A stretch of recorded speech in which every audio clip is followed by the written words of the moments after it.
കണ്ണൂരിൽ ട്രെയിനിന് തീവച്ച കേസിലെ അന്വേഷണ മികവിന് കണ്ണൂരിലെ 6 പോലീസ് ഉദ്യോഗസ്ഥർക്ക് സംസ്ഥാന പോലീസ് മേധാവിയുടെ ബാഡ്ജ് ഓഫ് ഓണർ. തീവ്രവാദി ആക്രമണമെന്ന് വരെ സംശയിച്ച കേസിൽ 24 മണിക്കൂറിനകം പ്രതിയെ പിടികൂടാൻ ACP ആയിരുന്ന TK രത്നകുമാറിന്റെ നേതൃത്വത്തിലുള്ള പ്രത്യേക അന്വേഷണ സംഘത്തിന് കഴിഞ്ഞു. ഭിക്ഷ യാചിക്കുന്നയാളാണ് ട്രെയിനിന് തീവച്ചതെന്ന ശാസ്ത്രീയ അന്വേഷണത്തിലൂടെയാണ് പോലീസ് തെളിയിച്ചത്. ആ മികവിനാണ് ബാഡ്ജ് ഓഫ് ഓണർ. നാടാകെ ആശങ്കയുടെ മുൾമുനയിൽ. തീവ്രവാദികൾ ട്രെയിൻ ലക്ഷ്യമിട്ടു എന്ന തരത്തിലുള്ള പ്രചരണങ്ങൾ. രാജ്യമാകെ ചർച്ചയായി കണ്ണൂരിലെ ട്രെയിൻ തീവെപ്പ്. 2023 ജൂൺ 1 പുലർച്ചെ 1:30 കണ്ണൂർ റെയിൽവേ സ്റ്റേഷനിൽ 8-ാം യാർഡിൽ നിർത്തിയിട്ട കണ്ണൂർ ആലപ്പുഴ എക്സിക്യൂട്ടീവ് എക്സ്പ്രസിന് തീവെച്ചത്. ഇതേ ട്രെയിനിന് ഈ സംഭവം നടക്കുന്നതിന്റെ ഒരു മാസം മുമ്പ് എലത്തൂരിൽ തീവെപ്പുണ്ടായിരുന്നു. ഇതോടെയാണ് കണ്ണൂരിലെ തീവെപ്പിൽ ദുരൂഹത ശക്തമായത്. തീവ്രവാദി ആക്രമണമെന്ന സംശയത്താൽ ട്രെയിനുകൾക്കാകെ സുരക്ഷ വർദ്ധിപ്പിക്കുകയും ചെയ്തു. കണ്ണൂർ റെയിൽവേ പോലീസ് SHO ആയിരുന്ന KV ഉമേഷിന്റെയും RPF ഇൻസ്പെക്ടർ ബിനോയ് ആന്റണിയുടെയും നേതൃത്വത്തിലായിരുന്നു അന്വേഷണത്തിന്റെ തുടക്കം. കണ്ണൂർ നഗരമധ്യത്തിൽ നടന്ന സംഭവമായതിനാലും കുറ്റകൃത്യത്തിന്റെ ഗൗരവവും കണക്കിലെടുത്ത് സിറ്റി പോലീസ് കമ്മീഷണറായിരുന്ന അജിത് കുമാർ പ്രത്യേക അന്വേഷണ സംഘത്തെ നിയോഗിച്ചു.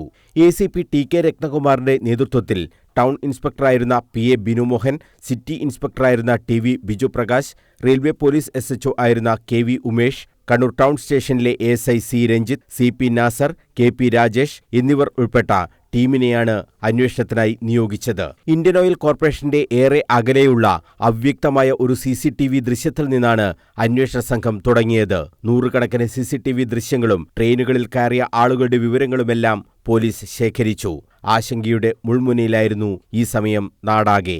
NIA അടക്കം വിവരങ്ങൾ തേടി. CCTV ദൃശ്യത്തിലെ പ്രതിയുടെ രൂപം അന്വേഷണ സംഘത്തിനുണ്ടാക്കിയ സംശയം ചെന്നെത്തിയത് അലഞ്ഞുതിരിയുന്ന ആളിലേക്ക്.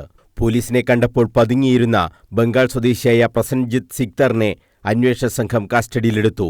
ട്രെയിനിൽ നിന്ന് കിട്ടിയ വിരലടയാളവും ഇയാളുടെ വിരലടയാളവും ഒന്നുതന്നെ എന്ന് പരിശോധനയിൽ കണ്ടെത്തി. ചോദ്യം ചെയ്യലിൽ ഭിക്ഷാടനം തടയുന്നതിന്റെ വിരോധത്തിലാണ് ട്രെയിൻ കത്തിച്ചതെന്ന് പ്രതി മൊഴി നൽകി. തീവ്രവാദി ആക്രമണമെന്ന തരത്തിൽ ചാനലുകളിൽ വാർത്തകൾ വരുന്നതിനിടെ അലഞ്ഞുതിരിയുന്ന ആളാണ് തീവെപ്പിന് പിന്നിൽ എന്ന സത്യം കണ്ണൂർ വിഷൻ പുറത്തുവിടുകയും ചെയ്തു.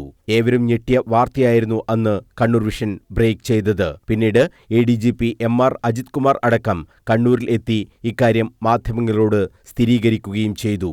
ഏറെ പ്രമാദമായ ഈ കേസിൽ പോലീസിന്റെ അന്വേഷണ മികവ് ഏറെ പ്രശംസിക്കപ്പെട്ടു. ആരാലും ശ്രദ്ധിക്കപ്പെടാതെ നിന്ന പ്രസൻജിത്ത് സിക്തറിനെ പിടികൂടാൻ കഴിഞ്ഞിരുന്നില്ലെങ്കിൽ ഇപ്പോഴും ദുരൂഹതയോടെ ആ കേസ് നിലനിൽക്കുമായിരുന്നു. ഈ പ്രതിക്ക് മറ്റേതെങ്കിലും തരത്തിലുള്ള ബന്ധങ്ങളുണ്ടോ എന്നറിയാൻ ഇൻസ്പെക്ടർ ബിജു പ്രകാശിന്റെ നേതൃത്വത്തിൽ ബംഗാളിലും അന്വേഷണം നടന്നു. ഇയാളുടെ വീട് കണ്ടെത്തി. കണ്ണൂരിൽ നിന്ന് അന്ന് പ്രതി മുങ്ങിയിരുന്നുവെങ്കിൽ പിന്നെ പിടികൂടുക എളുപ്പമായിരുന്നില്ല. ഈ തീവെപ്പ് സംഭവത്തിന് പിന്നാലെ ഇൻസ്പെക്ടർമാരായ PA ബിനുമോഹന്റെയും TV ബിജു പ്രകാശിന്റെയും നേതൃത്വത്തിൽ കണ്ണൂർ ടൗൺ പോലീസും സിറ്റി പോലീസും ചേർന്ന് ഈ തീവെപ്പ് സംഭവം ഉണ്ടായ ഉടൻ പോലീസ് സ്റ്റേഷൻ പരിസരമാകെ അരിച്ചുപെറുക്കിയിരുന്നു. പോലീസിന്റെ ഈ അതീവ ജാഗ്രതയാണ് പ്രതിക്ക് രക്ഷപ്പെടാൻ അവസരം ഇല്ലാതാക്കിയത്. പ്രതിയുടെ കയ്യിലുണ്ടായിരുന്ന ഒരു പാത്രവും ഈ കേസന്വേഷണത്തിൽ നിർണായകമായി. 2 ദിവസം ഊണും ഉറക്കവും ഉപേക്ഷിച്ചാണ് പ്രത്യേക അന്വേഷണ സംഘം പ്രവർത്തിച്ചത്. ആ മികവാണ് സംസ്ഥാന പോലീസ് മേധാവിയുടെ ബാഡ്ജ് ഓഫ് ഓണറിന് 6 പോലീസ് ഉദ്യോഗസ്ഥരെ അർഹരാക്കിയത്. വിരമിച്ചതിനാൽ അന്വേഷണത്തിന് നേതൃത്വം നൽകിയ ACP TK രത്നകുമാറിന് അംഗീകാരം കിട്ടാതെ പോയി.